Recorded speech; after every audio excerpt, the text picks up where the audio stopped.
There is a new football team that is set to take the field in 2027 in North Dakota. We'll talk about that. The NAIA decides not to vote on 5 seasons of competition. And hey, which one have we decided is going to be worse? If it gets below 10 degrees, where I am in Oklahoma, or if the Seahawks blow this lead and don't go to the Super Bowl. We'll talk about all that and a whole lot more tonight here on College Football This Week. And if you're watching us right now, maybe you have another screen going on. I don't know. I don't have the other screen going on right now, I promise. But Mrs. Midwest Sportsnet is watching for me. So 31-27, that's the last I saw. Welcome to College Football This Week. Joey McWilliams along with Doug Gann. And we have a special guest with us tonight. And, Coach, before we ask anything else, Coach Chris Studstream, who is the new head football coach for the Bismarck State Mystics, is getting ready for its inaugural season. Well, you know, it's a program that's been on hiatus. We'll just say that. But, Coach, really quickly, Doug has said that it's supposed to be 18 degrees tonight in Louisiana, where he is, right there in the middle of the state. Hey, My frigid forecast 18. is, frigid. My forecast is 8 degrees here in southeast Oklahoma. What's it look like in North Dakota? Do we even want to ask that question? It's been, the past 3 days have just been like everywhere, it seems like across America, way below average. We're supposed to be back up in the 30s tomorrow, which is a pretty normal day in January. Wow. Yeah, it's been pretty cold. And of course, right when we have a recruiting visit from kids from all over, let's get it around 0 degrees. So, but it's been good. My parents live in Southwest Oklahoma, and they're hunkered down. And I know as well as you do, they don't know how to handle that down there. So the cities are shut down for weeks. It definitely is something. Coach, I know you're familiar with this part of the country, having spent a lot of time here, not only where you're from, but also coached in the western part of the state over there as well, southwestern Oklahoma. Let's talk about your new gig. Congratulations on that. You spent 7 years in Montana at Rocky Mountain College, but now you're taking over as the program at Bismarck State is being revived. And that goes along with the fact that the school has gone from a junior college, its first year now in the NAIA, competing in the Frontier Conference, but bringing back football as well. Congratulations for the new opportunity. Oh, I appreciate it. It's been a whirlwind. I enjoyed my time at Rocky Mountain College, and I owe a lot of gratitude to their administration. Jeff Malby, who hired me, was the athletic director, and then Jim Kleeman, who was my most current athletic director, and owe a lot of gratitude to them. Loved being over there, but I'm really excited to be here at Bismarck State. It kind of started. Everybody always asks me, like, how did this happen? What was going into it? And it's never one thing, right? Just like anybody who looks to, change careers or change jobs anywhere in America or anywhere. It's a handful of things, right? And I just felt like it was the right time to make a move. Knew the conference really well. And when I heard Bismarck State was adding football, like every other coach, when they come into your conference, you go, okay, how do I recruit against them? How do I try to beat them? And, the more I looked around, it was, boy, how do I get this job? And really, it was tough to leave Rocky. A lot of great memories there. The kids are phenomenal, so that's always tough. But sometimes you just make a decision that you hope and you think is best for you, and sometimes you got to be a little selfish, and that's okay too. I understand. It actually is, and I appreciate you saying that. Well, I'm trying to represent tonight with the Bismarck State green going on behind me. That's the ramifications of that. Coach, then with that thought in mind, new program, I don't know, have you ever done this before? And where are you in the process? The good news, I would imagine, one way or the other, is the fact you have a year with which to work. But is that too much time? Are you antsy, with some of these recruits to get out on the field? Where are you in the process right now? I took the job, I think it was like December 18th, and was here for a couple of days, just, doing all the stuff you got to do, right? It's different going from a private school to a state school, with, how they do onboarding and the hiring and getting keys, how to get a recruiting car. And I mean, just everything. Right. And so I had about a 4.5 hour meeting with our, BSN Adidas rep, and you go from ordering Usually it's like, all right, we need, 10 more shoulder pads or a couple more helmets or, just refurbishing things. I'm sitting there going, we don't have anything, and so it's been a whirlwind. It's been fun. I've always told people, I took this job that you can do two things. You can buy a house and, kind of change, okay, I can make this work, or I can try to change this over time. And, here I'm part of building that. So we get to build the foundation first. Um, but it's been everything. And who knows, right? Who knows if you're doing it right? I've reached out to some coaches that have started programs or revived programs, however you want to word it, and talked to them about, hey, what was successful that you did? What were things maybe would have done differently? And they've been great about it. A lot of good feedback, and so um, been everything, right? From equipment to talking with people on campus, educating people, that maybe haven't been around football in their career on a college campus. So a lot of meetings, and you just kind of go piece by piece. Obviously recruiting is number one right now, but it's from how are we designing our locker rooms? Stadium's already here. And so we're excited about it. It's been a lot of fun, and been able to hire a couple coaches, right now. And who knows, I'm probably going to be, weirded out and a little bit uneasy when fall hits, right, on Saturdays. I want to, Yeah. what am I doing? Um, but it's been good. It's been a whirlwind to kind of go each and every direction, but I've really enjoyed it so far. Coach, what does the first Wednesday in February look like for you this year? National Signing Day is right around the corner, and I know it's a year away, but I've seen several folks posting that they've got offers from me already. Is that for a year away? Is it what's going on there? No, so when I took the job, I told the administration, and they've been, I mean, it's been amazing. They've been supportive. What can we do for you? And I said, I want to bring in a 2026 class for a couple of reasons, right? Number one, I don't want to go into the Frontier Conference with 110 18-year-olds. And Yeah. but so we wanted to bring in a class. We're going to bring in a class of 30 to 35. The National Signing Day anymore, I don't even know if that means right. I mean, it's kids are signing, kids are committing all over the place, but we'll bring in a class of about 30 to 35 freshmen. And then next spring, next December, January, uh, we will be bringing in about 30 transfers. And then so heading into spring ball, next year, 2027, be at a roster of about 70, 75 guys, and then bring in another class of 2027. So hopefully when we step on the field, we've got a good mixture of some sophomores, redshirt sophomores, juniors, redshirt freshmen, freshmen. Um, and then the business side of it, right? For a school, I'm sitting there telling them, I'm going, hey, uh, it it's not good if you just bring in everybody in one or two classes, Right. because it Mhm. happens in 4 years. You got one or two classes that are leaving. But also from a player standpoint, if I go in and there's five quarterbacks and we're all freshmen, well, somebody's one and somebody's five. And so you start looking around at those things. And so it's been important to bring in a class. And what we've been telling the guys, I'll always speak from the heart. I'll always be upfront and honest with them. Hey guys, you're going to come in. We're going to practice. It's not going to be a 2 hour normal practice. It's going to be probably an hour. We may have 5 to 6 O linemen. We may have 60 linemen or a couple quarterbacks. And so obviously we can't, bang heads and get after it for 2 hours, but we're gonna practice, tackle. We're gonna do all those things this fall, lift, run, school meetings. But I think it's a great opportunity for kids to get ahead in the classroom. And also, you think about freshmen. There's a small percentage of true freshmen that play any level of college football right away. Right. Mhm. And so you want to come here and you won't lose a year of eligibility. But to these kids, coaches, guys, we get to do it all day.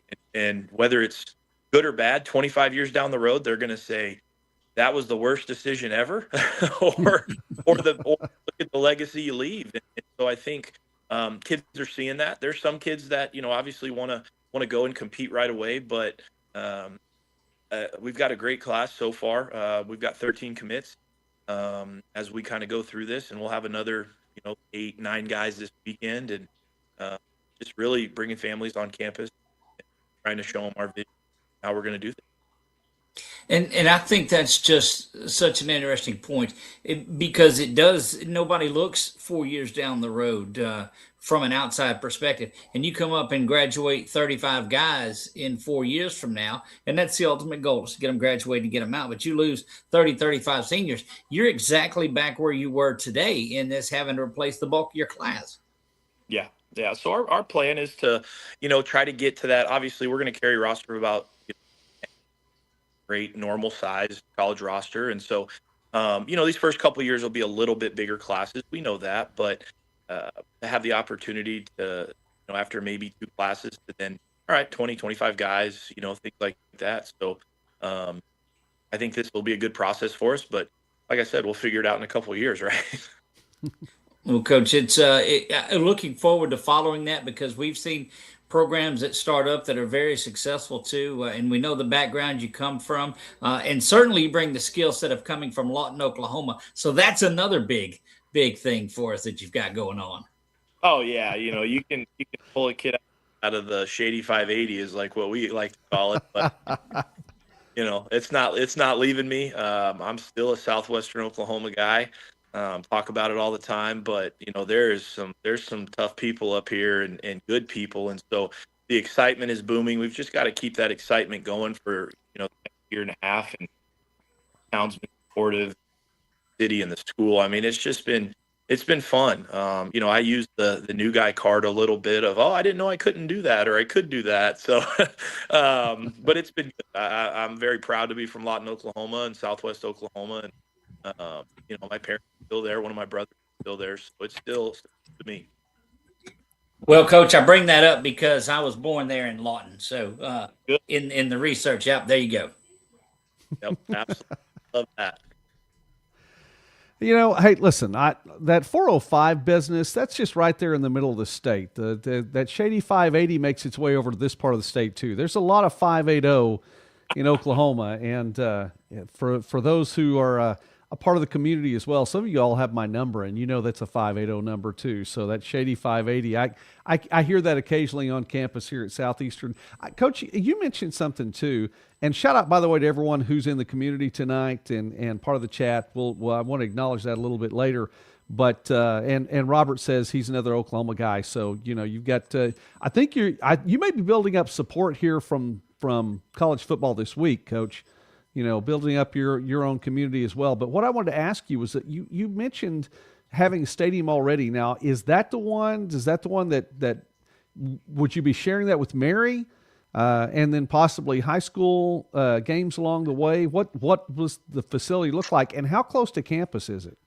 It's on campus. It is the MDU Resources Community Bowl, and so University of Mary did play there. They're building their own stadium on campus. I think they're off of it this year, maybe next year, things like that.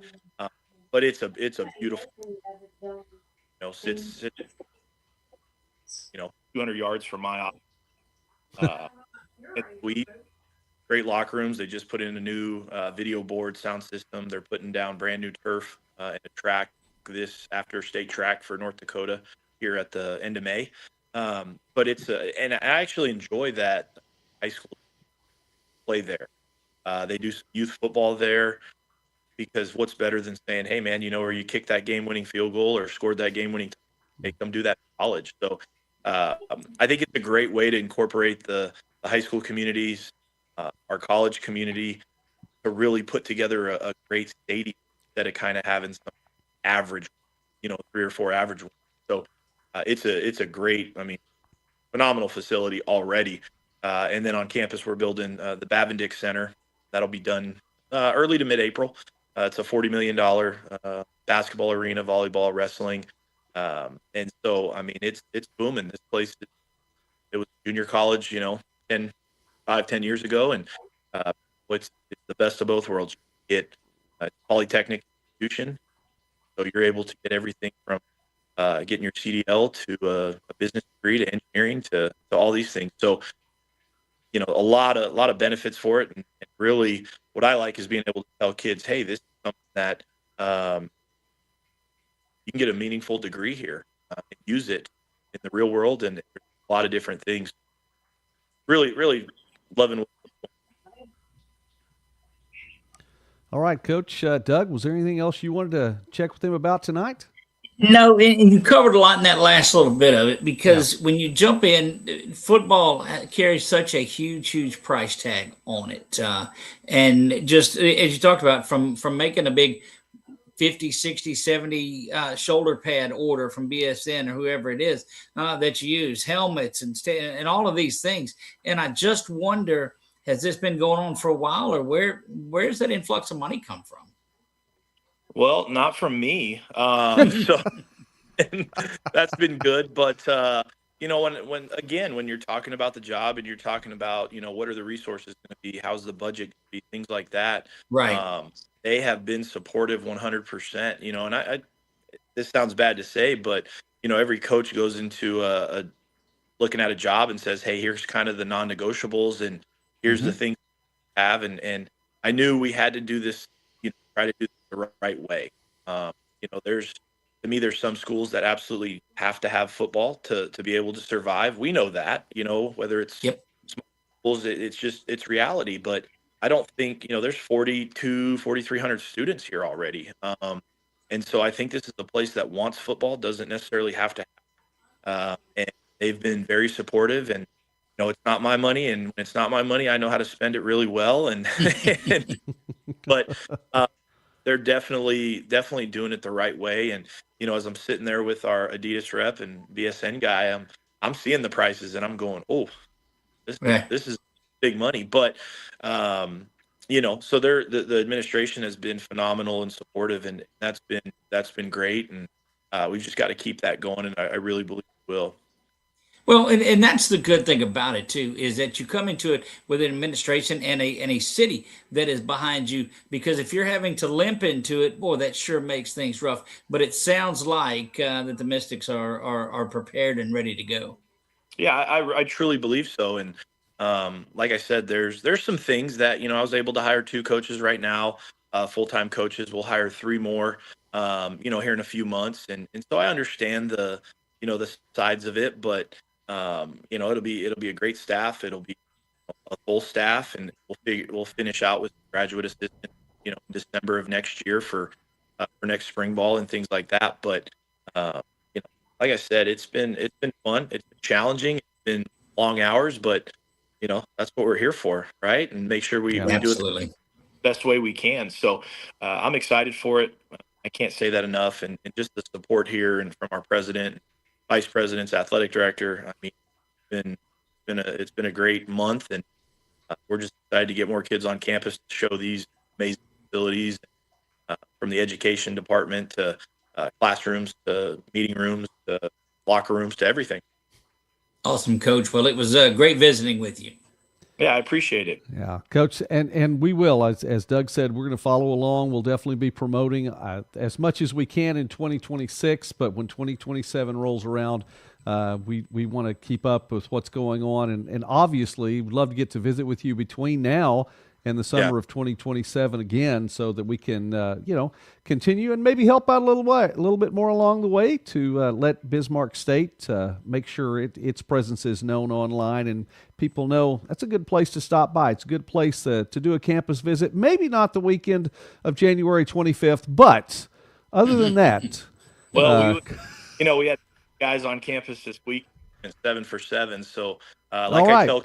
If they say, hey, Coach, it's really cold here, I'm going to go, well, if you want to play in the NFL, I'll just tell those scouts that you don't play in cold weather. Oh, yeah. It's a couple of cold weather games today, playing for a trip to go to the Super Bowl. So, yeah, absolutely. Coach Chris Stream, thank you so much for taking time with us today. We really appreciate it. And it's a privilege to get to have you on. I'm thankful that you took time out of your Sunday night to visit with us here on College Football This Week. Yeah, I appreciate it, guys. I appreciate all that you do for NAI football, and you guys do a tremendous job, and you guys stay warm down there and make sure you stay off the roads, because I know how those get. Absolutely. Hey, listen, I'm planning on another day here in the house. We have enough food. Good. We'll do it. God bless you, Coach. Have a good night. All right, you too, guys. All right, Doug, we get to let him go, and what a privilege it was to get to visit with him tonight. A Sunday night visit, especially with NFL championship games going on today. I mean, not bad at all for him to stop by. I'm glad he did. No, he just and every coach that we talk to, and that's what gets lost for folks that don't know the NAIA. And I sound like a broken record for saying this. I know because I talk about it a lot on college football this week. But dadgummit, it's a great family atmosphere all over the NAIA. When you get past all of the nonsense of those things that are out there, man, it's just a great league that's got great football. And you know what? You have an opportunity to get a great education at every one of these schools, and that gets lost in a lot of this. It sure does. Man, it's all right to be a broken record, Doug. That's okay. We'll talk about a lot. Hey, let's get to the community here really quickly. Shout out to a lot of folks. Colton stopping by tonight. Appreciate Colton stopping by. One of my favorite current college quarterbacks, and good to get to see him up there. Matt, I think we put this up here. We'll put it up minus 18 tonight. Wow, a couple hours southeast of Bismarck, but shout out, welcome to North Dakota. So Matt giving the welcome there, and Robert's watching us on a plane. I know you had a chance to visit with Robert personally this week. He made his way into Louisiana. How about that? He did. He came down and he tried pork cracklings, and he had chicken cracklings, crawfish pies, boudin balls, and all of that was just on his way out of town. Now, the trick is you buy the chicken cracklings by the pound, all right? And so he got a pound, and it's a long drive. It's a long drive to where he got back. And he says, I bought a bag, and it should last me my entire trip. No, it won't. It won't. And it didn't. Oh, that's funny. Well, he's flying out tonight, so I hope he doesn't lose too much of the signal. Shout out to Charles. It's good to see you, Charles, here in the chat tonight, who was struggled through that 87-degree weather there in Orlando. Well, okay. But got some good fishing in, though. 87, if you combine the temperatures where I am and where Doug is and multiply it by 2, I don't think you're getting, you might get 87. Okay, the one, it's going to be close, maybe. But I still don't know. Robert did say, yeah, they were too good. So they didn't make it past the state line there. All right. And, of course, Robert's an Oklahoma guide. And let's see, Charles sitting on a plane. So we've got some airline communication going on over there too. But Charles did mention, I like this, actually lived in Grand Forks, North Dakota for 7 years as a kid with his dad in the Air Force. So Charles, you recognize that cold weather up there. I've not yet been to that part of the country, but someday we'll make it up there. I have been to New York a time or two, but I'm pretty sure that Midwest winter is a little bit different than the New York winter. I'm just guessing. I don't know that for sure. I'll share a quick New York story with you, and it happened my wife's birthday. I try to take her somewhere different for her birthday, and that's why this weekend we're going over to where we're going. But we went up to New York one year. That was when the Super Bowl was there, where the Giants played. And we're walking, and she gets the Starbucks, and I never do, but I wanted hot chocolate because it was cold. So we come out of the building with it, and I take a drink, walking through past another building. By the time I went to take another drink, my beard and mustache were crunching because they were frozen. Get me back down to the bayou, and I'll be just fine. I do. I understand that. I understand that entirely. You know, I was born almost as far south as Texas as you can be, and this is where Mrs. Midwest Sportsnet makes fun of me for saying I was born in Corpus Christi, but I was. Been in Oklahoma now in 2026, 50 years, and I can handle the heat. But man, some of that cold, I don't know. God put us in certain places for a reason, and I think there's a reason why I'm here right now. So anyway, all right, let's get into some football. And one thing, and I didn't put this in the notes, I apologize, Doug, for this one, but now a 12th team has its head coach, Eastern Oregon. The Mountaineers have announced Solo Taylor as the 13th head football coach there for Eastern Oregon. So a shout out to him. We'll talk about him a little bit more this week, but I did want to point that out. That is news from this weekend. So there have been 14 openings in the NAI football head coaching positions, 12 of them now filled, and we are waiting to see what happens in Langston and at Campbellsville as Coach Jake Russell made his way down to Southeastern. Speaking of Southeastern, they have new coaching staff there, and it's just something I noticed. Coach Mike Canales, who was there for 3 seasons. During the Adam Waugh era, I believe, has been let go there. New offensive coordinator and quarterbacks coach there too. So we can talk more of that as the season goes on. But I did want to mention those things in particular, and one more coaching position. And Doug, we visited about this just a little bit later, or a little bit earlier today. Joshua Shoemaker, former head coach at Concordia in Michigan, the Ann Arbor version of Concordia. Well, that program shut down after the 2024 season. A successful tenure there for Coach Shoemaker. He has taken the head coaching position at another Concordia St. Paul in Division III. Last year, he spent a season on the staff at Saginaw State. That's a D2 program in the GLIAC.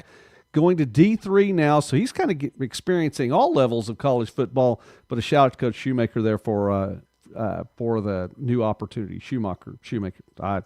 I've had him on my channel a couple of times, and as soon as that came out of my mouth, I realized I may not be pronouncing that correctly, and I really try to get pronunciations correct here. Look, that's the number one thing you learn in Announcer School 101. Day one is get those names correct, especially on the high school level that we do a lot of, because Grandma watching from somewhere. You're going to get roasted for that more than you do anything else. You're not even kidding. And I'll tell you something else, Doug, about that. And this is year 26 now of broadcasting for me. And getting a lot of things. I haven't done as much high school lately. I've done a lot of high school in my career. And I've done more college lately. And here's the catch on that. I do my best to get these pronunciations down before any game, college, whatever. But if I slip on one of those SIDs have my number, and I'll get texted in the middle of a ball game. Hey, Joey, yeah, that's not right. You need to fix that because we're getting calls here at the college. I was okay. Sorry. But the way to handle that too is, and we say that jokingly, but give us a pronunciation guide with it too. SIDs. So there. That's exactly right. All right, Matt. Okay. Let me clarify something, because Matt's exactly right. I need to find out. I thought it was Concordia St. Paul, and if I'm going to pull this back up here, because Concordia St. Paul is D2. That's Northern Sun. And so, yeah, I need to find out, did I type that in wrong? He got a Concordia job, that's for sure. But you're exactly right, Matt. They are D2. Part of that central region. And on a side note, the Central Region in Division II, I know, Doug, you probably don't care much about D2. You've got your hands I don't know much about it. I NAI. won't say. Okay, you don't know much about it. There we go. Right. You care about it, but may not know much about it. I didn't want to put words in your mouth. I do a lot of D2 stuff, and the Central Region, that's going to be the toughest region, period. I mean, and all sports. That region is incredible. 8 regions throughout D2, and you get your whole regionalization with the way the tournament comes around, into the season, stuff like that. I think coming out of the Central Region in some sports is almost as tough as winning the whole thing. Goodness, that's another one of those things that we'll grow and look at, because I'm telling you, and I don't hate to sound like it, because I do. The more that I see this non-Division I football. And growing up in Louisiana, growing up in SEC country, I mean, that's what you're indoctrinated with when you're born. And let me tell you, the thought process is out there is that's the only thing around. But there are folks that are throwing rocks at D1 now because of what D2 and what D3 and NAIA are doing. Yeah. That D2 championship was phenomenal once again. Ferris State coming rolling in this one, but Harding getting back with that fantastic ground game. And then you kept hearing about Ferris State all year long if you follow the SEC, because of Trinidad Chambliss and the run. And they very nearly made it to the national championship game. That's correct. I'm trying not to fuss about that takedown in the end zone that wasn't called pass interference. I'll leave it alone right now. Update from the NFL. My Seahawks currently with a lead still, 31-27, but the Rams have the ball in about 4 minutes left. So for those of you who wondered if I was keeping up with that, the answer is yes. Absolutely. Well, very yes. As a longtime Saints fan, we have no love for the Rams and that move in the playoffs that should have sent the Saints back to another Super Bowl. But I digress. All right, so we're halfway through this first hour tonight, Doug. if we were going to go more than 1 hour. Let's get to a couple of things news-wise really quickly. Bouncing through, the Frontier Conference has its schedule out, and so there are some non-divisional games and then the divisional games in the Frontier Conference. Did want to mention that. We can get some graphics up a little bit later, but let's get to the news part here.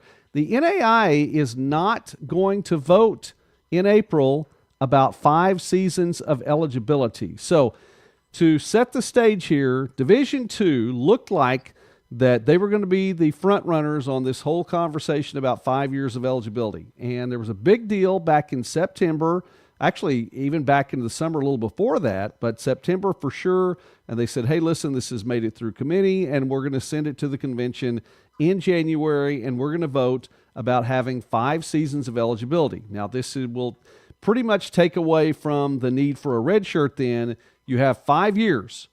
Bam. 5 years. You play one down, that's a year. Doesn't matter. You throw one pitch. Let's bring them all in the sports. You run inbound a ball to somebody, that's a season. You have 5 years to get 5 seasons in. That's it. D2 waited until 2 days before the vote and punted. And I think that the students had something to say with it because there was news that the SAAC, the Student Athlete Advisory Council, make sure I say that right, was saying, listen, let's look at this. So they actually I'm not going to say they did. They punted to 2028. And so that's going to be back on the docket maybe. So it looked like the NAI would say, okay, we're going to be the front runners here and we're going to, vote on this. Well, Doug, whether or not it passes, that's almost irrelevant at this point because now we're just saying, no, we just don't even want to vote on it. And I'm curious about what that means. I don't have an answer to what that means, except that it's not going to be a yes or a no. It's going to be we're not going to talk about it. So that's been taken off the table for April's convention. I think that you probably got a lot of backlash because we talked about what it would do with roster size and what it would do with kids coming up, and that's already been a fiasco. And it wouldn't surprise me if the high school ranks had a little bit of pressure on it as well, because you've got recruiting has already changed the way that it is in the landscape of the portal and this NIL and all of those things. And if you allow a 5th year and you've got people that are in there, and you made this point yourself, what do you do with those kids that are coming up that 1 year if there's not room for them? Yeah, I'm curious about how all that comes down. I'll give a little bit of programming here. We'll have an opportunity on Midwest Sports Net this week to get to visit with one of the NAI football coaches, and I know that he has something to say about it. So tune in Monday or Tuesday, and I always hate to give away exactly what's going to happen till it happens. So I'll make sure that we actually get that interview in. But tune in Monday or Tuesday, and we're going to get to hear from someone in the trenches about this who does have some opinions. And I'm honest, Doug, I mean, I have some opinions, but it's when it doesn't go to a vote at all, okay? So is it going to pass? Is it not going to pass? That's fine. But now Division II and the NAI both have said we're not even going to look at it. So I'm just curious, and I think maybe in upcoming weeks we'll find out a little bit more about what that means. I just want to address it.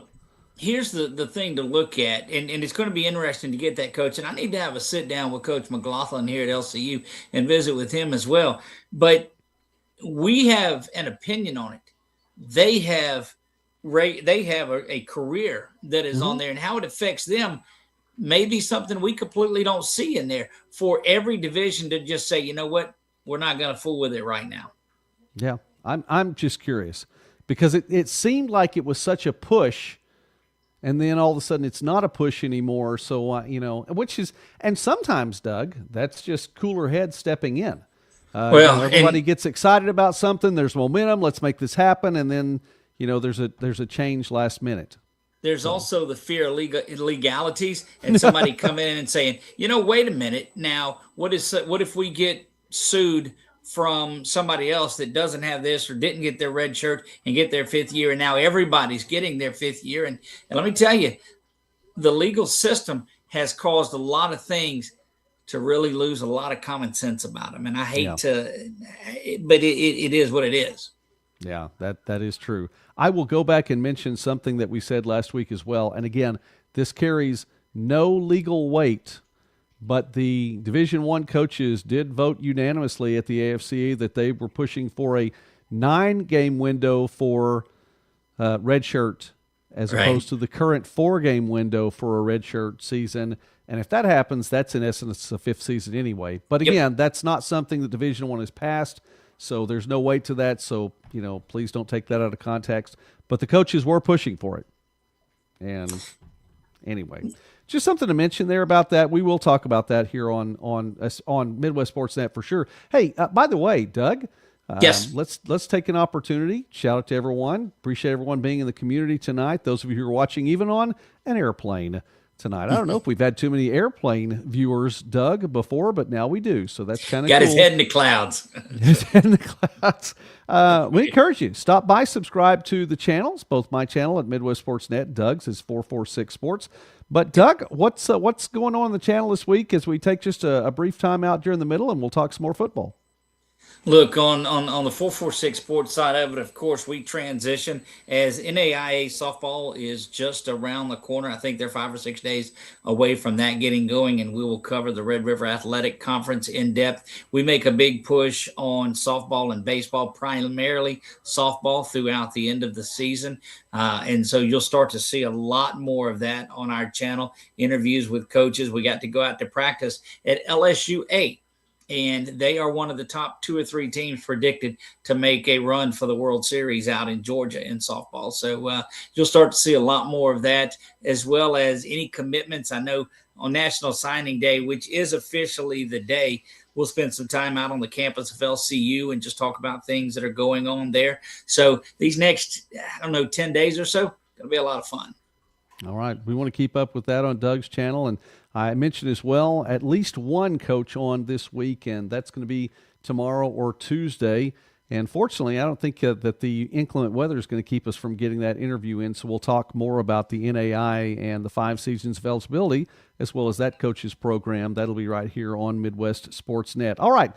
Doug, let's talk then about a couple more things here, both of them involving NAIA football, and there is a familiar face that will be back in Kentucky, and that is Darius Neal. So this has been an interesting thing, Doug. Darius Neal, who was injured in a playoff game in 2024, and I don't know that he was all the way maybe back 100%, and wanted to step out of the program there, put himself into the transfer market right after the summer break at the start of the 2025 season. I think after 1 week was in the books, and then we got some bugs here in the studio, and then he's made his way back to Georgetown. So I don't know if the grass may or may not have been greener on the other side there. Let me pull up from Twitter, and this is where we see this. Let me find here.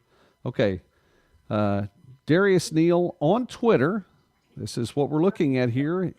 Wasn't certain, and so he posted this back in September 9th of 2025. There you see it right there.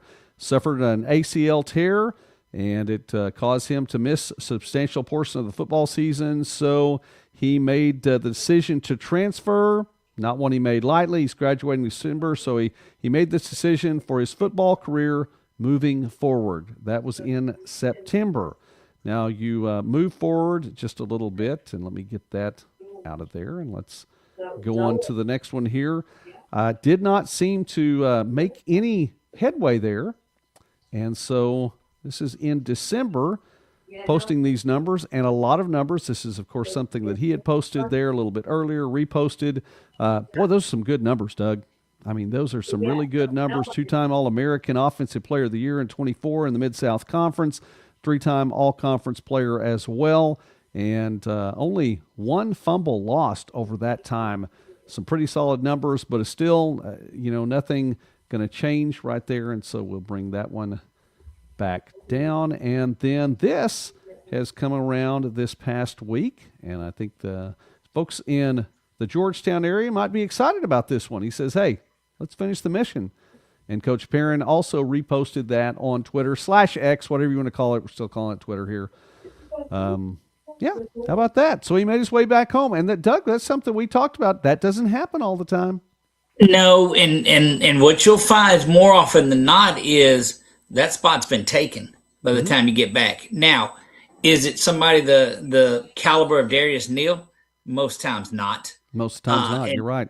you welcome him back in, but you'll find a lot of players that don't have those Darius Neal type of numbers that there's not a spot for you anymore. That scholarship's been given to somebody that the coaches say wanted to be here. And I'm not saying I don't know Darius' situation. I don't know all of it, but I just know that sometimes these coaches say, look, we're not waiting around. We're going to move on. Mm-hmm. I think there are young men that don't get the best advice. And, sometimes if you're a, let's see, QB2, and someone tells you, well, you can be QB1 somewhere else, you might not be QB1 somewhere else.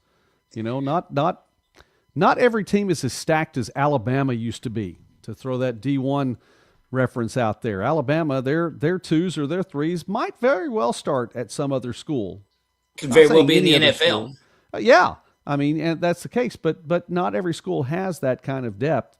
So, right. But congratulations to Darius Neal, though, in being able to get that spot back. And so he's going to be, I'm guessing, a part of the 2026 edition of the Georgetown Tigers.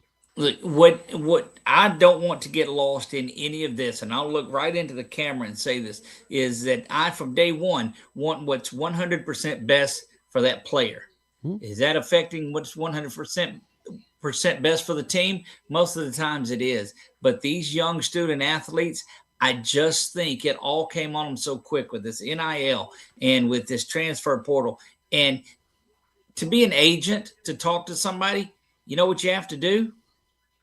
You just have to list the word agent on your profile, and you can do that. So you don't have to have any sort of certification whatsoever. So I could go be an agent, and I couldn't tell you the right thing to do in your situation at all. But you've got somebody that thinks they're going to get a percentage. So if you go talk to 100 people and get them to transfer, and 10 of them sign these deals and get some NIL money, and these guys are getting paid off of it, that's what needs to be looked at. Yeah. You're exactly right. There are, Doug, and at this age, I was talking about this with one of my classes the other day and talking about my resume is a little bit longer. Well, it's a lot longer than my dad's used to be because he held one job the same place. He was consistent for 45 years. That's not the way it is in 2026. And my resume is a little longer than I thought it would be, I guess, when I was a younger kid. But I would say this, for so many of those positions, I have to prove that I've done something as opposed to just put agent in my bio. That's right. I'm going to put professor in mine and see if I can get a job on campus. See how that works. I'm telling you. Oh, man. I'm telling you what. George O'Leary, it didn't work very well for him up at Notre Dame. Just throwing that out there. You're old enough to remember 100%, that reference. If you're old enough to remember that, that's correct. It did not work out well for him, even though he had an Irish-sounding name. All right. Doug, Charles here's is another spot on. Charles' comment is spot on. Yes, I agree. If you see that one pop up, that's correct. Let's see that. Here we go. There you go. You have to be certified in the NFL to be an agent, and it takes a long process. Should be like that in college football. I agree, Charles. I absolutely agree. I think a lot of what we see happening would not be happening if that were the case. I absolutely do. So, anyway, let me drop a Division I name out there for you, Doug. Okay. Josh Pate. If you ever watch Josh Pate college football, which I do, and I'll be the poster child for promoting people to go to Josh Pate's site because I really enjoy his Division I football coverage. Well, he had something on his show about how this past week or so about changing college football and what it would take to make a difference. Now he's talking Division I. So I want to start this next segment, Doug, by saying this, and I don't want to speak for you very often. I told you in advance what I was going to say. So I'm going to speak a little bit for Doug here, and then I'll not put words in his mouth, and hopefully they're good words. When I say what I'm about to say, I want it to be known that I am not employed or paid by the NAIA in any way. The NAIA has not contracted me to represent it in any way, shape, or form, and I'm pretty sure over the years they probably would not want me to do that anyway, but I don't want to speak for them. But I am not paid by representing the NAIA, And the NAI, for the most part, to this point in time, has never asked my opinion. That may change someday, but to this point has never asked my opinion. I just want to say that before I say this, Doug, okay? So no Yes. ties. Man, the NAI is doing a lot right when it comes to college football. Absolutely. I thoroughly enjoy the fact that there's so much that's going on, that this needs to be changed, that this needs to be changed, and this playoff number is not good, and then we added this person, and the committee did that, and Notre Dame this, which is given a guaranteed spot now, and Alabama, which hasn't been said officially, they have a guaranteed spot, but we all know they do. So you've got all this going on, and week 0 should be turned into week 1, which, by the way, we've already told you what week 0 was. We've already had that discussion. That's I can right. put a link in the description so you can go back and see what actually week 0 is, which, by the way, Doug, this year there will be a week 0 in the NAI. Last year there wasn't one. This year there will be one. Just something to follow. But, Doug, man, I mean, I've got a couple of things that I'll mention now that I think could be a little bit different. But for the most part, NAI football is just, man, it's doing it right. The one thing that jumped out at me, and it was like drinking from a fire hose there to start over the last year of following this, is that they move around when the initial seedings come out. It's not a true bracket. It's not a bracket, yeah. They move it around based on regionality and based on money and based on common sense and how easy it is to go and do these games because they know the stress that's on there. And I said, wait a minute. They're thinking outside the box, and they could have been doing this for 100 years. I don't know that. But I think over the next 10, 20 years, you're going to see the separation come back up. And the NAI is really opening a lot of heads because, Joey, like you said, like we talked about off the air several times, it looks like they sit around and use common sense for this stuff. Yeah, I think there's a lot of good, and I appreciate that. And when I sit down and look, I like a true bracket. That's me. I'm a numbers guy. I like a true bracket, and I wasn't in favor of it when I first started, watching. But then I realized, just like you're saying, there's some wisdom involved here.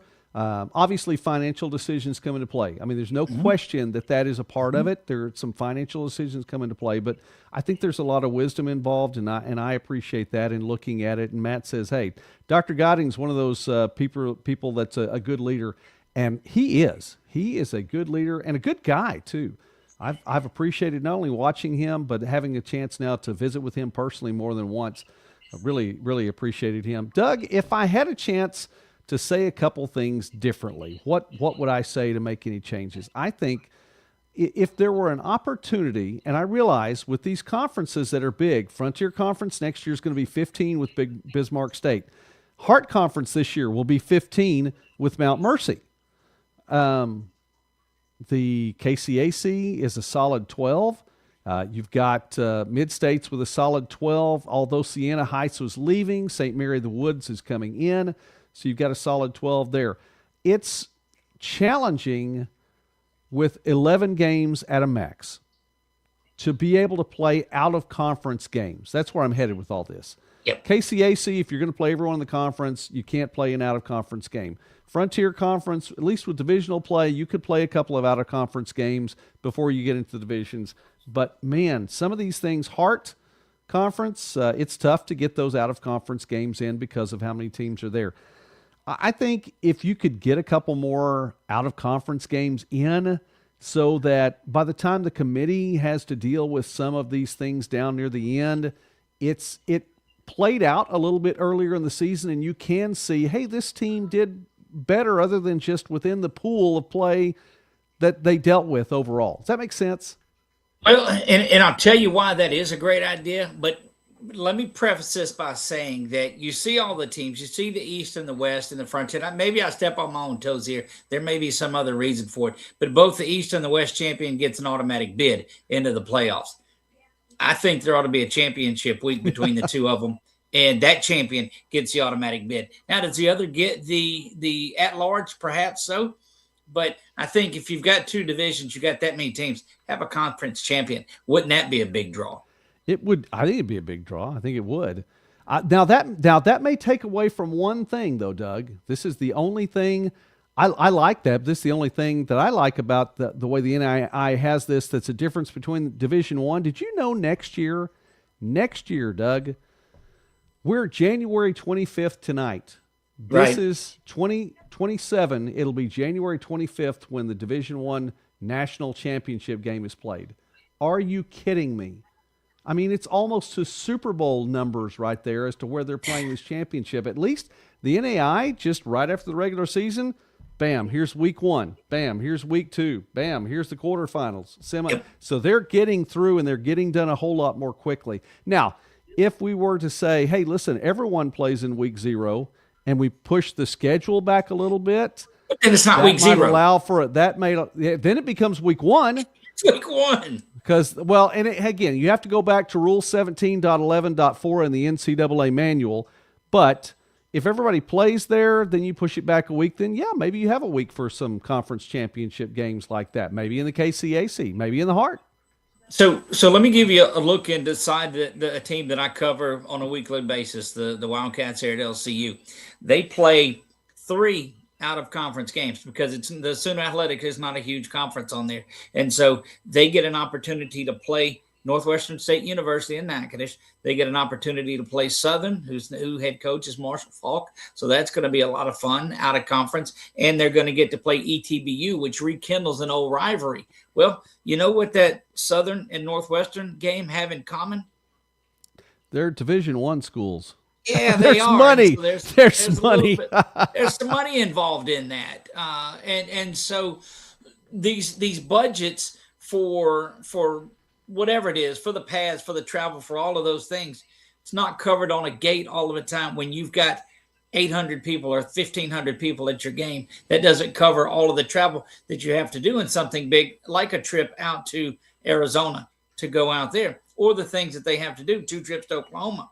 And so it gives you an opportunity to almost double your budget for what you're doing. And it's just cool to see these local kids that played at the same high school together. One went D1, one ended up NAIA. They get a chance to get on a even playing field and like they say, just run what you brought. Go out there and play. And that's what the exposure part of it is so good of getting out of conference.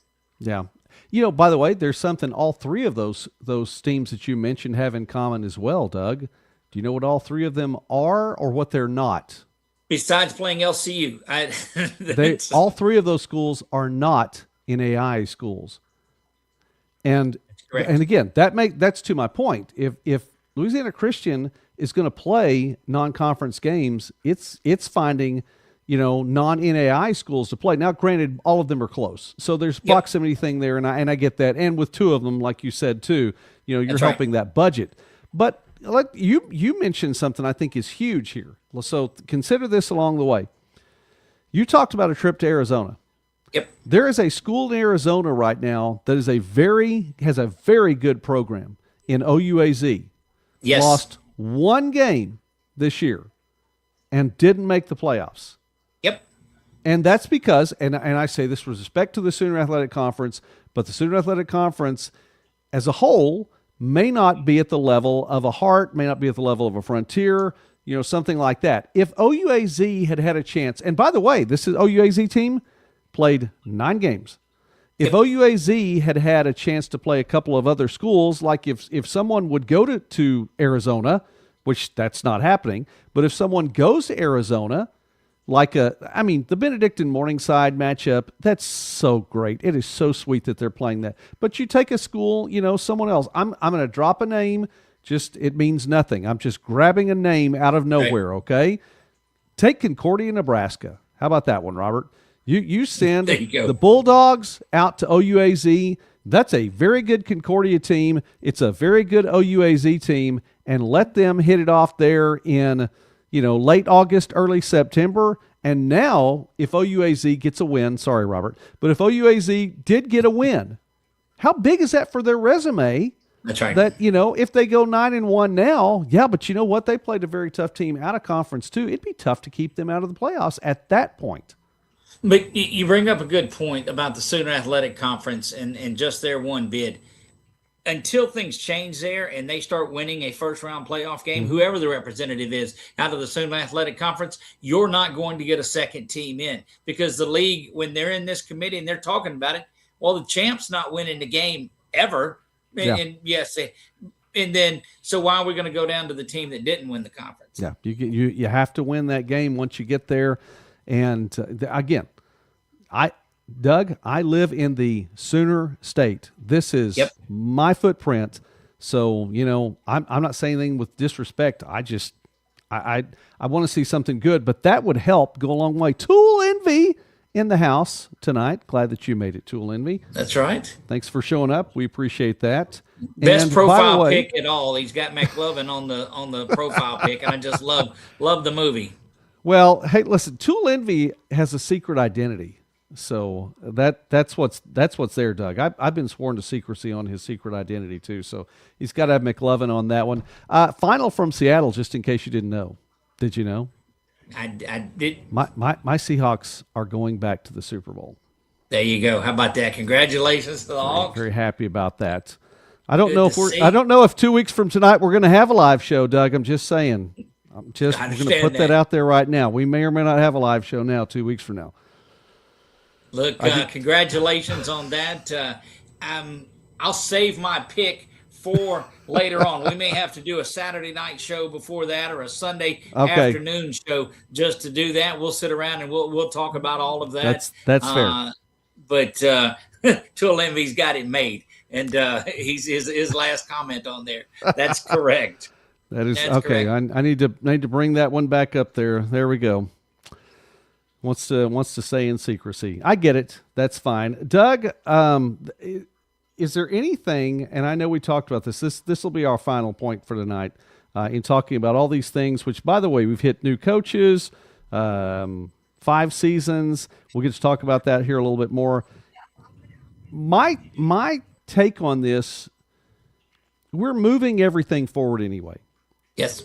I think if the NCAA changed Rule 17.11.4 and pushed everything forward and said what we now call week 0 is week 1, that might help a little bit for Division I. I don't know that it does anything for NAI except for giving you that opportunity for your conference championship game.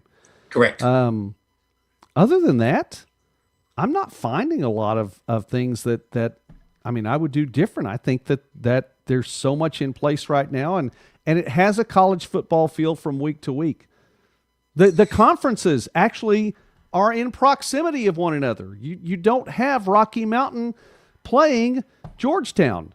That's correct. Unless it's an out-of-conference game. Look, it's such a great thing that the NAIA does. I'd love to see them do that. But it makes every single week matter in the NAIA. Because, look, if you don't win your conference, there was a 3-way tie for the conference champion 2 of the last 3 years in the Sooner Athletic Conference. 2 teams get left out that are conference champions that don't go to the playoffs on here. There are teams that have tremendous years. Look at Ottawa from a year ago. Tremendous year. They happened to just not have a great night that final night. LCU went out there and took care of business. But every week matters in the NAIA, no doubt about it. It does. And it honestly, at this point, and again, since we made the comparison to Division I, in Division I, it doesn't as much anymore. That's right. It just doesn't. I mean, not every game matters. People would say they do, but they don't. And we have OUAZ as Exhibit A without question on that one as to how much every single week matters, especially depending upon which conference that you're into. And you get some of these things too. Last 2024, Doug, you had a very strong Concordia team, 8-2, didn't make it. Very strong Northwestern team, 8-2, didn't make it. That's right. That's right. And that's what, I mean, when you've just got the 4 at-large bids on there, man, it's difficult on it. But in comparison to what you'll see on that D1 slate, it's not what you did unless you're undefeated. If you're undefeated like in Indiana, and they proved that they belonged there and went out and got a great semi-pro team to come in and go win this national championship. It's Doug at MidwestSports.net. Just no. It's what you can. No. But it's not what you've done this year. It's what have you done the past 50 years, and are you going to sell a lot of tickets? And whatever they're doing, their stadiums are sold out. And this is the only knock that I'll have on what the NAIA has done. There were maybe 2,500 people at the national championship game that we went to, and in Division I, they're selling tickets for $2,000-$3,000 if you get in there late. And you can say what you want about the people that are selling them for that, but it's the people that are buying them that still allow it to be sold like that. But as long as it's big money, that's what Division I is going to be. Come down and enjoy some real football in Division II, NAIA, and Division III. What a soapbox I'm on tonight. Well, that's fine. You can bring the soapbox up there as long as you're not sending them to my email with your statements. That's all right. Matt says Exhibit B is Dakota State. And so I would say yes. And I was on the Dakota State train all year long. From week one, week one, take that back. Week one surprised me, and Matt Schwartzler is probably still singing the praises of that Dakota Wesleyan win over Dakota State in that one. But from week 2 on, I had Coach Anderson's team, and I really do think that was something there. And I agree with you. Fort Worth's a great place to watch a game. Absolutely a great place to watch a game. I'm going to throw this one up there really quickly. NAI's excited. Just a few out-of-conference games causes so much speculation. You just know who's good. You don't know who's good until the playoffs. Right. I'd love to see a little bit more, speculation. I think it'd be great to have that out there. So anyway. If we're not going to do the 5th year, let's expand the playoffs. Yeah. Well, they got it to 20 teams. It was 16 for a long time. They got it to 20 teams, and 20 teams out of 96 this year. That actually is a video that'll come out this week too. 96 teams in the NAI. So that is just slightly more than 1/5 of your league that gets to play. Right. Not bad. Not bad. Matt brings it up only because I was on the train. I was on the train. I'll admit it. Let's see. I rode a few trains in 2025. Definitely rode the Friends train. Rode the Dakota State train. I at least had tickets for Concordia's train there in Nebraska. Seemed like there was one more. I don't know. I'd have to go back. I'm already looking ahead to 26, Doug. Look, that show that we do prior to the week 0, the one that we do in August prior to that Labor Day weekend, which is a true week 0. That's true week 0. Is going to be an exciting one because I'm going to tell you why it's not going to be Grandview and Kaiser next season. But you got to wait a long time for that. Now, Doug, I was just looking at, what some of these things are because I may ask the question midway through the summer, why can or why can't Grandview three-peat? So you're already going to tell us that. I didn't say, but I didn't say or. I said and. So. Okay. All right. Tulinvi says 20's plenty, like the rhyming there. The favorites had to be over 90%. Yeah. Yeah, that's correct. That's true. I like 20. I think 20 is a good number. But I still, that still just gives us opportunity to talk about who's number 21 and who's number 22 in all that, because I think surely everyone has a statement about that. If it's so cut and dry that there's a hard, fast 20 that nobody has an argument, I don't know if that was really a good season or not. Maybe there need to be a little bit of argument in there.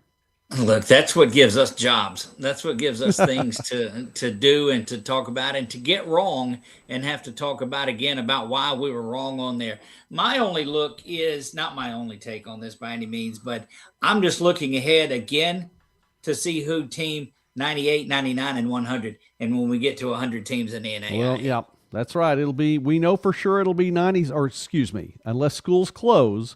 We know for sure it'll be 97 in 2027, so we're headed for that century mark in the NAI. Doug, closing remarks here as we've gone past the 1 hour mark. Did I mention the Seahawks are going back to the Super Bowl? Just checking. Way too many times, yes. Okay. Absolutely. Go Seahawks, and look, I'll give you my thoughts on that too, and I am an NFC guy, so stay tuned for what our pick is when it gets down a couple of weeks from now. But man, I'm pumped. We're getting closer and closer to signing day, and when everybody's on campus and you get to start your spring practices not too far down the road, I just absolutely love this time of the year. I love year round. I love what we're doing here all year long, and man, this is going to be a lot of fun.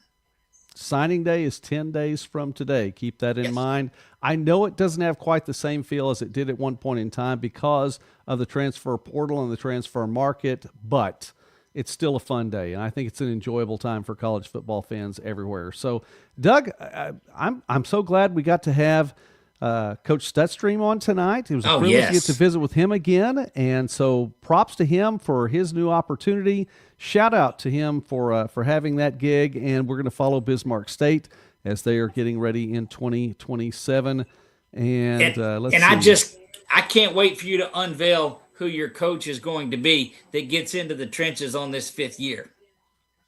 Yeah, I'm excited. It should be out tomorrow, but we'll see. We'll make sure. Are Minnesota fans going to root for Sam? I hope so. Tool Envy's right. They should. They should root for Sam. Okay. Cards on the table. I'm trying to close this out. But Matt, I just want you to know when the summer rolled around and it turned out that my Seahawks, whom I've cheered for more than 40 years, literally, Steve Largent fan back in the 80s, not making this up. I've lived through some crappy years, but some good years as well. And I looked and went, Sam Darnold? Really? Is that where we're going? I did not have faith in that one. And man, he's done what needs to be done. Seriously. He's gotten it done. So I think they should. You just got to find that fit. Tool Envy says they should, and then they should go cuss out their front office. That's all right. It worked. It worked for the Seahawks. All right. Next Sunday night, for sure, we know that Doug has a lot of content coming up on 446 Sports. I have some for sure this week. Doug has a whole lot of high school stuff, too. Yes. And it's going to be a lot of fun. So I encourage you to stop by the channel. Shout out to Matt. Shout out to Tool Envy. Shout out to Robert, if he's still watching right now. Charles, thank you for being a part of the broadcast tonight, and Colton as well as Coach Stutstream. We appreciate all of you. God bless you all, Doug. I appreciate getting to visit you once again. Sunday night again, next week for sure. Who knows what happens in 2 weeks? We'll wait and see. And don't forget, I'll bet both Doug and I will have some content about signing day on Wednesday, 10 days from now. Tool Envy. Appreciate you, Tool Envy. 446. Yes. So there we go. All right. Be watching for us in the future. In the meantime, for Doug Gann, I am Joey McWilliams. God bless you all. Have a great night.